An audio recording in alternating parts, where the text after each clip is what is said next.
Won ball games and batted .260. He's from Cuba, but he makes his home now in Puerto Rico. Right-handed hitter Mike Delahose batting .200 this spring. Cardwell feeds him one, and it's up high for a ball. 1-0. The Indians, dressed in their traveling grays,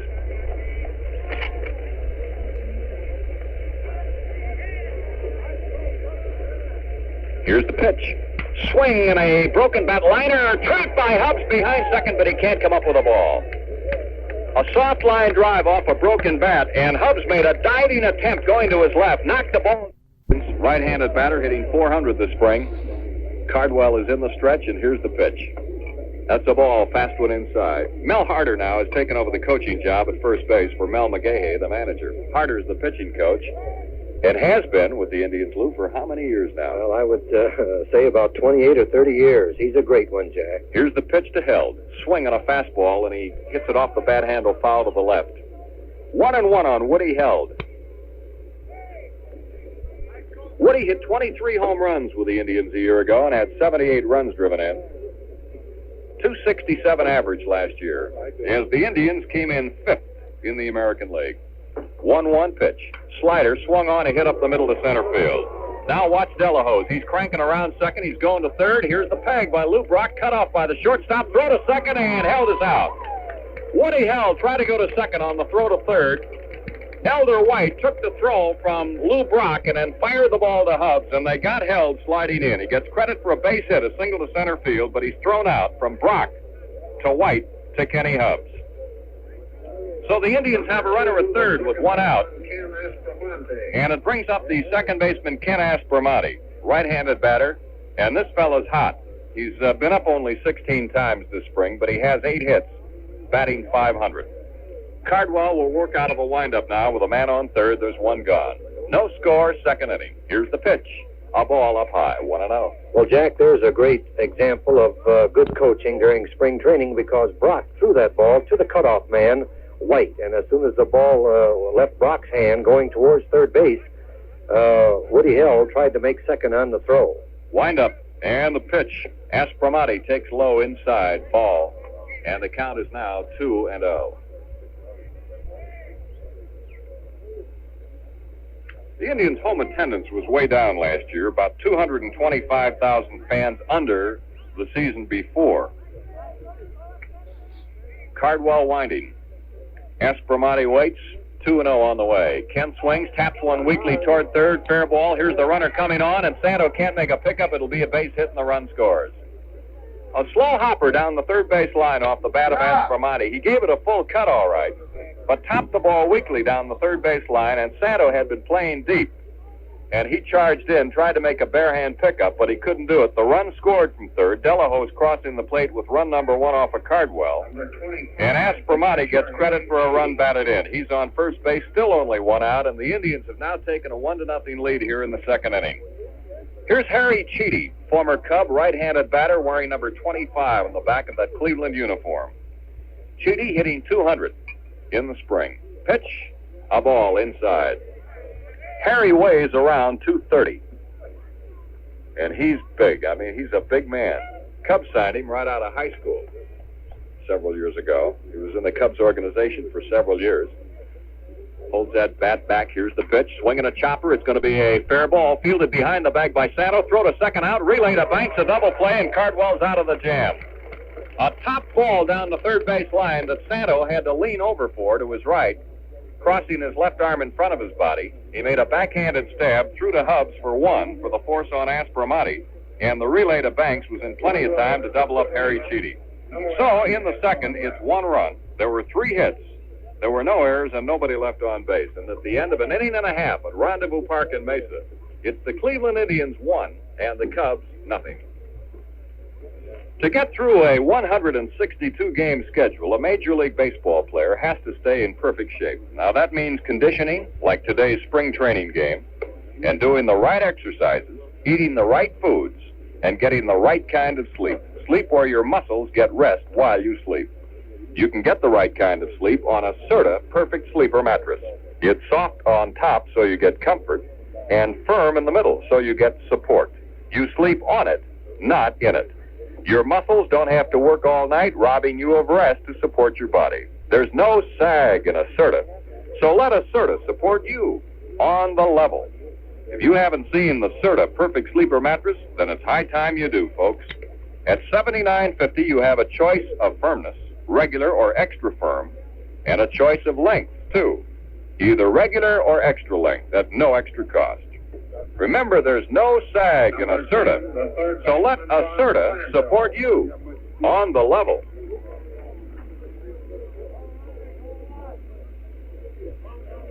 Ron Santo leads off in the bottom of the second against left-hander Dick Stigman of Cleveland. Santo this spring is batting .396. Has yet to hit his first Cactus League home run this year. Swinging a high pop-up, short left field, Francona coming on for it. Jogging, stopping now, and he makes the play, one gone. Brings up Nellie Matthews, rookie outfielder, who's been up only 4 times. That was in yesterday's game against the Giants. Number 23, the right fielder, Nellie Matthews.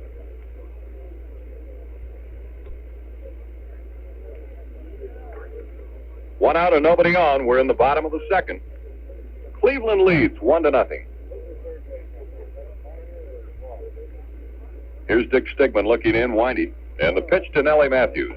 A check swing, but it's in for a strike at the knees over the outside corner. Cubs have been playing in the outfield so far this spring, mostly Williams, Brock, and Altman. Here's the pitch. There's a curve outside. Nellie Matthews at San Antonio last year hit .220. He's a bonus kid from Columbia, Illinois. Stands 6'4", weighs 195. A ball and a strike on Matthews with one gone. Stigman winding. Left-hander fires. Curve, swing, and a foul. Back behind the plate. Ball 1, strike 2. Charlie Metro, who managed Denver a year ago, is down here coaching at third. He's the newest member of the Cubs coaching staff. Elvin Tappy down here in the coaching box at first base. 1 ball, 2 strikes. Matthews waits. Here's the pitch. He swung and missed a low pitch, and he struck him out. Strikeout number 2 by Dick Stigman. So there are 2 gone in the bottom of the second, and here's the shortstop, Elder White. This fella has been doing a remarkably good job with the bat. Of course, he's been up only 10 times. He has 4 hits, 400 average. He's driven in a couple of runs. 2 gone in the bottom of the second. The Indians on top by 1-0. Wind up on the pitch. Swing and a miss at a curveball. Cubs will play at Phoenix tomorrow against the Giants, with Hobby slated to do the pitching. 1 strike on White, right-handed batter. Elder wearing a number 19 on his back. Here's the pitch. That's a ball that's outside. And the count is even 1-1. Stan Landis is another transplanted Midwesterner, the second base umpire out here today. Stan has been making his home up around Milwaukee, and he's now going to become a resident of Arizona. Swing and a miss, strike 2. 1-2 on Elder White with 2 gone in the bottom of the second. The Cubs trailing by a run.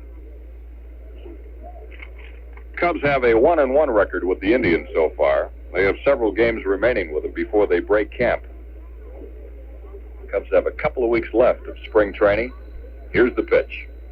That's low inside. 2-2, even up.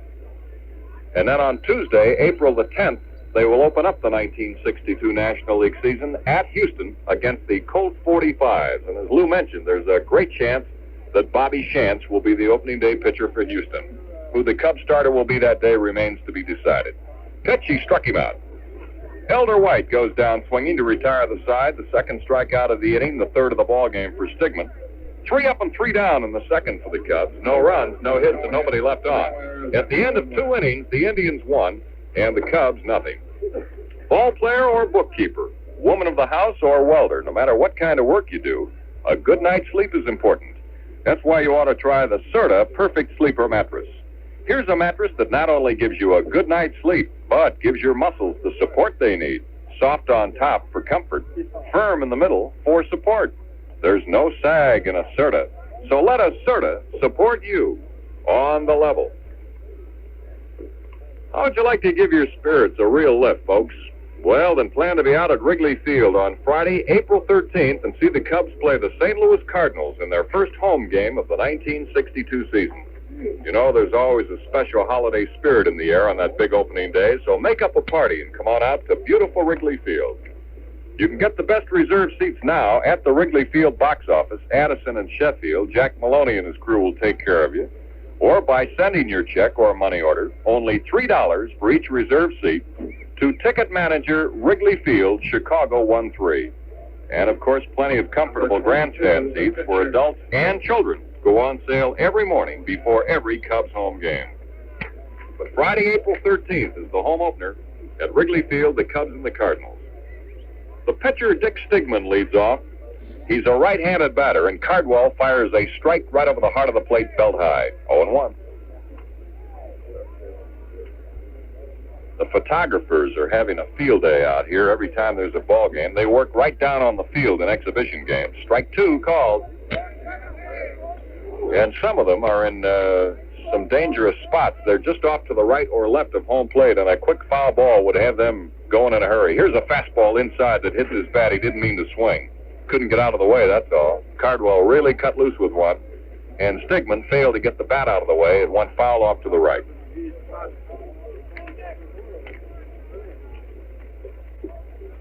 Here's the windup on the pitch. Ball high outside. 1-2 the count. Well, the Cubs have had good pitching the last week or so. Cubs never let down. Neither does Acerta Perfect Sleeper. Let Acerta support you. Pitch, a swing and a foul. Back to the screen.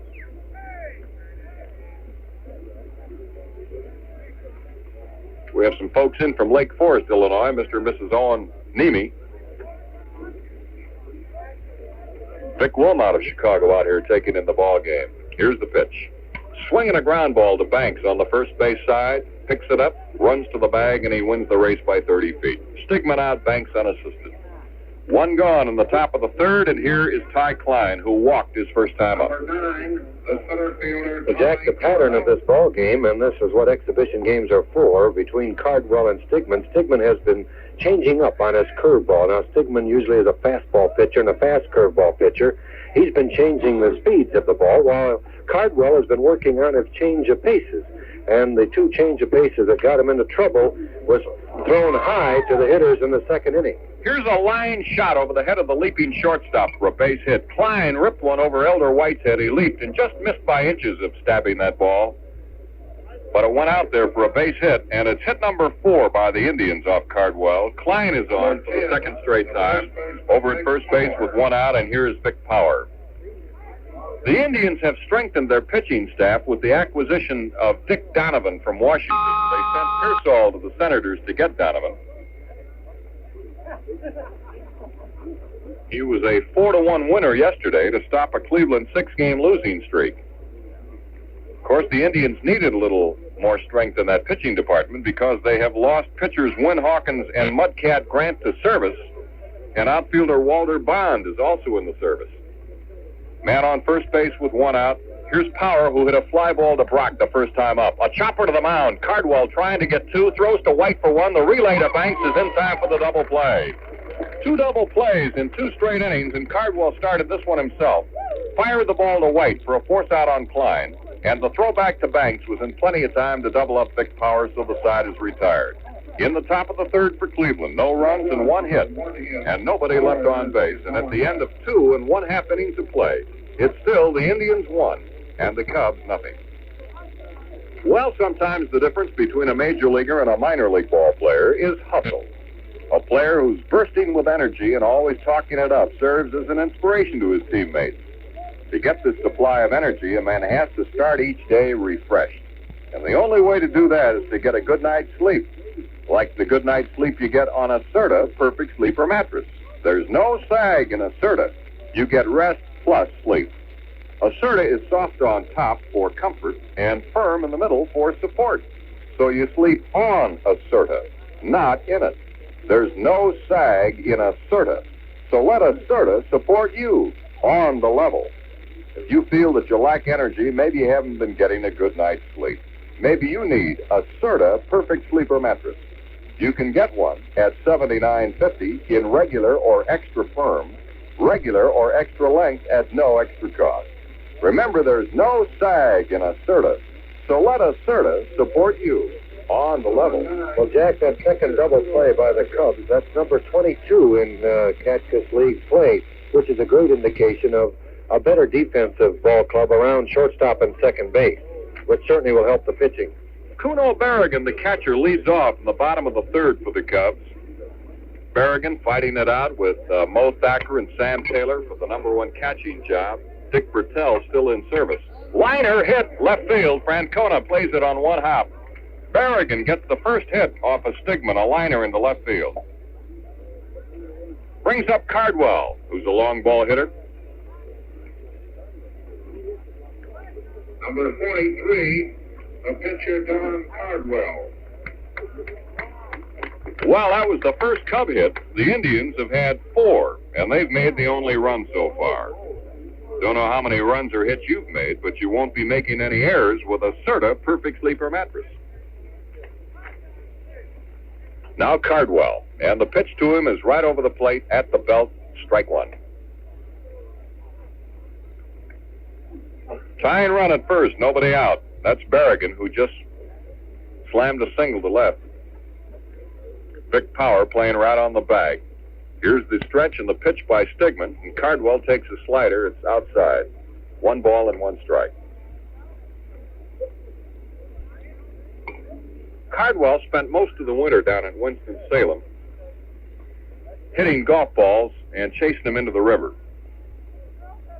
Here's the pitch. Bunt foul, a high inside pitch that came in on him, and he bunted the ball foul off to the right. Ball 1 and strike 2. The Cubs are quartered at the Maricopa Inn, which is just 2 blocks from the ballpark. So it's a very convenient and leisurely stroll over here, although Boudreau has driven it every time he's come over. I don't think you know how to get here, Lou, if you had to walk. Ball 1 and strike 2. Pitch. Strike 3. Cardwell called out on a breaking ball that's over the plate. And there is strikeout number 4 for Stigman. He's had at least 1 in each inning. So Berrigan remains at first base with 1 out, and here is Lou Brock, who struck out his first time up. It's one of the few times we've seen Brock strike out, Lou. He, of course, with an average of 443, he's been hitting the ball. There's no doubt about it, but he usually gets a piece of it. Well, here's a great opportunity for the youngster to pull the ball into right field because Power is holding Berrigan on at first base. Here's the pitch to Brock. That's a ball low outside. Francona in left, Klein in center, Kirkland in right. Delahose held Aspromati in Power in the infield. One fellow who's been doing a good job for the Indians this spring has been Jerry Kindle. Been hitting at a good clip, former Cub. Now the stretch. And the pitch to Brock. Swing and a high pop foul back here over our heads and into the street. 1-1 on Lou. Give you a little information on Lou Brock. He is considered one of the outstanding young ball players in the Cactus League. In his first year of professional ball last year at St. Cloud, he won the Northern League batting title with an average of .361 and was named the Rookie of the Year unanimously. Swing and a miss. He went all the way around. Strike 2. Brock is a real speedster. He's been timed going to first base from the plate in 3 4/10 seconds, and according to figures available, there's only one fellow in the National League who can do it any faster. That's Veda Pinson of Cincinnati, who goes down the line in 3-3. Now the pitch by Stigman. Swing! He got him again. He struck him out. Lou Brock fans for the second straight time, and that's 5 strikeouts for Stigman in 2 2/3 innings. And here is Kenny Hubbs, who popped to Aspromati at second base back in the first inning. 1-0, Cleveland leads. We're in the bottom of the third. Jack Quinlan and Lou Boudreau sending you the story of the game from Rendezvous Park in Mesa. On WGN Chicago, radio home of millions throughout mid-America. A strike call to Hubbs, 0-1. Hubbs is a kid. There's a lot of youth on this ball club. This is the youngest team the Cubs have put on the field in a number of years. Kenny's only 20. Here's the pitch to him. A check swing. He started to go, but it was outside and low. And it's ball 1 and strike 1. Last year at Wenatchee, Hubbs hit .286. Came up to the Cubs late in September, appeared in 10 games, and he hit 1 home run. He not only is a baseball player, but an outstanding football and basketball star back in Southern California. Here's a let-up in for a strike called, ball 1 and strike 2. Matter of fact, in 1959, Ken Hubbs was honored as the best all-around high school athlete in Southern California, and they got millions of them out there. A ball, 2 strikes. Here's the pitch. Swing at a bad pitch. He missed it. So did the catcher, and here's Hubbs going to first base and Berrigan to second. Lou, that ball looked like it was 2 feet outside. Yes, the ball dipped outside as if it was going to be a sinker, and as it went past Hubbs, he swung at it, and it went past Cheedy. It was so far outside. So we have to give Stigman credit for a strikeout, but then it will be a wild pitch or a pass ball. It's a wild pitch and a pass ball. It's a strikeout, credited to Stigman. Actually, Hubbs struck out on a bad pitch that was low and outside, and the ball not only got by him, but went past Cheedy. So it's a wild pitch and a pass ball. Here is a curve outside to Billy Williams. The Cubs now have runners on first and second base with 2 out. There's a break for the Cubs. See if they can take advantage of it. They've got Berrigan at second and Hubbs on first with 2 gone, and Billy Williams up. He walked in the first inning. Pitch by Stigman. Cut on, a slow hopper down the first base side. Fair ball, fielded foul, just in front of the bag by Power. They've charged Cheedy with a pass ball and no wild pitch charged to Stigman on that strikeout. He does get a strikeout, and it's a pass ball charged against Cheedy. That ball topped a moment ago by Billy Williams had all the earmarks of the 3rd out of the inning, but Power couldn't get to the bag in time, and just as he did get to first base from his position behind the bag, the ball rolled across into foul territory, some 3 or 4 feet from the bag. That might be a break for the Cubs, Jack, because Williams gets another chance at Stigman. A ball and a strike on Billy. Here's the pitch. A slow curve, and he takes a half swing and pops it foul to the left up on the screen. And it is ball 1 and strike 2.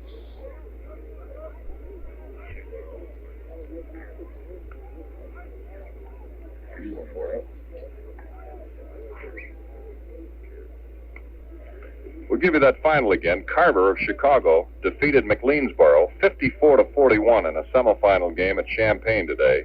And now Carver's in the championship game tonight against the winner of the Decatur-Quincy game, which is going on right now. 1 and 2, Billy Williams waits. Here's the pitch. A ball, it's outside. 2 balls, 2 strikes on Billy. This fellow was the Rookie of the Year last season in the National League. All he did was hit 25 home runs and 86 RBIs with a .278 batting average his first year up. The only other fellow who got any consideration was young Joe Torre, the catcher with the Braves, who did a great job in the absence of Dale Crandall. Here's a ball down low. 3 and 2, a full count on Williams, with Cub runners on first and second base and 2 out. It's 1-0 in favor of the Indians. We're in the bottom of the 3rd at Rendezvous Park in sunny Mesa, Arizona. Paradise Valley. Although, as we look over here in the mountains, there is snow up on the top of them, some of them, about 60, 70 miles from here. The runners will go on this pitch. There they go. Here's the 3-2 delivery. Chopped toward Woody, held it short. Up with it. The peg over to Powers in time to retire Williams and the Cubs. So Stigman got out of it with no runs. There was 1 hit. There was a pass ball, and 2 men were left on base. And at the end of 3 full innings, it's still the Indians 1, the Cubs nothing. The perfect balance for best performance. Well, in baseball, it's the balance between timely hitting and flawless fielding. In mattresses, it's the balance between comfort and support. You get that perfect balance in the Serta Perfect Sleeper mattress. Soft on top for comfort, firm in the middle for support. That's the guarantee for a good night's sleep you get with the Serta Perfect Sleeper. Remember, there's no sag in a Serta, so let a Serta support you on the level. This first portion of today's game between the Cubs and the Indians has been brought to you by the Serta Mattress Company, makers of fine bedding since 1878, the year that Boudreau broke into organized baseball. Remember, there's no sag in a Serta, so let a Serta support you on the level. Well, I'll back that statement, too, Jack. We're going into the fourth inning with Francona ready to lead off for the Indians. This portion of the game brought to you by the house that security built. Oak Park Federal Savings, 1001 Lake Street in Oak Park, Illinois. Francona was thrown out by Cardwell in the first inning, batting for the second time today.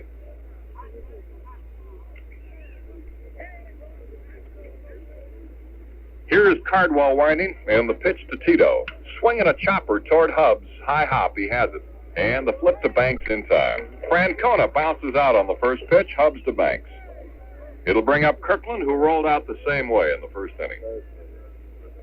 Jack, you notice every time you mention the weather and about snow, about 45 of these ho-ho cams get up and really give you a stare. Well, I try not to say it too loudly. You got to be quiet when you say anything adverse about the weather out here. Here's the windup, and the pitch to Willie Kay. Slider strike. Actually, they will be among the first to admit that this has not been an ideal winter. But I'll guarantee you one thing. Anything compared to Chicago would be paradise, because that was a real rough one. Vic Wilmot still got his galoshes and earmuffs on, and he just got out of here a few days ago from the Windy City. Here's Kirkland hit with a slider that comes in and nailed him. Kirkland tried to jump out of the way, and the ball just came in and hit him. So Willie Kirkland was nicked by a pitch, and he trots down to first base. Man on first, one out, and Mike Delahose is up. He got an infield hit in the second inning and scored the only run of the day so far. You think Wally Phillips is thawed out yet? He's stiff all the time. I mean, you know, frozen. I understand. I didn't want to. No. You know, I didn't. It's 1-0 Cleveland. Right. We're in the fourth. All right. Here's the stretch.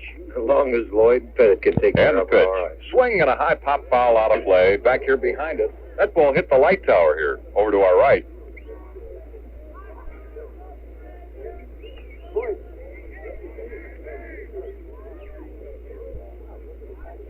Well, there's beautiful scenery out here, I'll say that. This Paradise Valley is low elevation, surrounded by mountains in the whole Mesa, Scottsdale, and Phoenix, Arizona area. One strike on Delahose with a man on first and one out. The Indians leading 1-0. We're in the fourth inning. And Oak Park Federal is happy to be sending you the ball game for the 5th consecutive year. Here's the stretch, a lob to first, and the runner's back.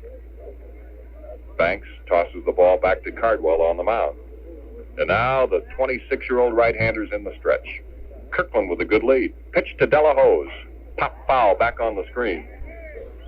Some of the Cub Scouts, I don't mean Cub Scouts, but scouts of the Cubs organization, are down here in the front row, and they lean ducked out of the way. You have scouts from every organization just about at Cactus League exhibition games. We've seen Babe Herman a number of times. Gabe Paul, the general manager of the Cleveland Ball Club, is here, of course, having come up from Tucson with his Indians to see them in action. Fred Haney, the general manager of the LA Angels, has been here. Here's a fastball inside, and Delahose nearly was decapitated. There's a ball that buzzed him right under the whiskers. That was close, Lou. He just did get out of the way in time. It won't be any closer, Jack. I thought that he was actually hit, and I think he did too. That helmet came flying off of his head as he ducked away from that pitch. And Cardwell had something on that ball too. He was throwing. Cardwell seems to just have discarded now his let up and is going to his fastball more. 1 ball, 2 strikes on Delahose. The pitch, a swing and a foul back here on the screen. Well, tomorrow we'll be on the air at 2:15 Central Standard Time from Phoenix. The Cubs playing Alvin Dark's Giants. And Lou's guest tomorrow at 2:15 on the leadoff show will be the Cubs first baseman, Ernie Banks. Incidentally, the Cubs will be making an announcement right after the ball game, so stay with us on the scoreboard for the latest news from the Cubs camp here in Mesa. 1 ball, 2 strikes the count on Mike Delahose. Kirkland's on first base with 1 gone. Here's Cardwell whipping the ball again over to Banks, and Kirkland is back safely. It's the 4th inning. Indians lead 1-0. Now the pitch. Delahose takes inside. Berrigan, a fake throw to first, returns the ball to the pitcher. 2 balls, 2 strikes. Well, each morning in the Phoenix newspapers, we read with interest the goings-on of the teams down in Florida in the Grapefruit League. Kirkland takes his lead. Here's the pitch. 2-2 delivery. Swung on. Tapped toward third. Santos only got one play. That's a strike over to Banks, and he's out. A slow hopper down the third baseline, and Santos fielded it, threw Delahose out. But Kirkland moved over to second on the play. Nice play by Ernie Banks, Jack, because Santos' throw was into the runner. But Banks handled it perfectly. Actually, we haven't seen Banks make a difficult play around first base, and we hope that he don't have too many. But I think that he'll handle that glove very well around there, just as he did on that play. Santos put a little on that throw, yes, too. He did. He had to. Here's Woody Hill, the shortstop, who singled in the second inning. Kirkland's at second now, with 2 gone in the fourth. Cardwell looks back at the runner, and he delivers. And here's a strike at the knees, 0-1. Woody Held from DuBois, Wyoming. Good power, 23 homers last year. 87 runs driven across. Here's Cardwell looking back, and the pitch to Held. A strike on the outside corner at 0-2. Jack, I had this youngster when he broke in, when I had the Kansas City Ball Club. He was a center fielder. We moved him into the infield at shortstop and at third. He's got one of the best arms in baseball, and as you've mentioned, he has good power, great power. He's a good-looking youngster. Kirkland takes his lead at second base. 2 strikes on Held.